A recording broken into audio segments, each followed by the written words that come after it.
Hello, this is Andrew from Aipak. Today I will bring this blister packing machine factory.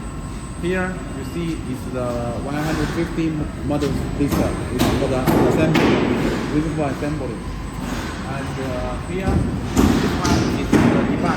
This 260 the model will be debugging. After that will be packing. And here is the stock.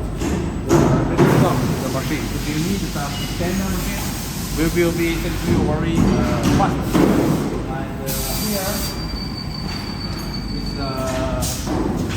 around 150. It's already finished, and tomorrow will be packed and customer. And here is tomorrow model 80 TPP 80 model. All the small model.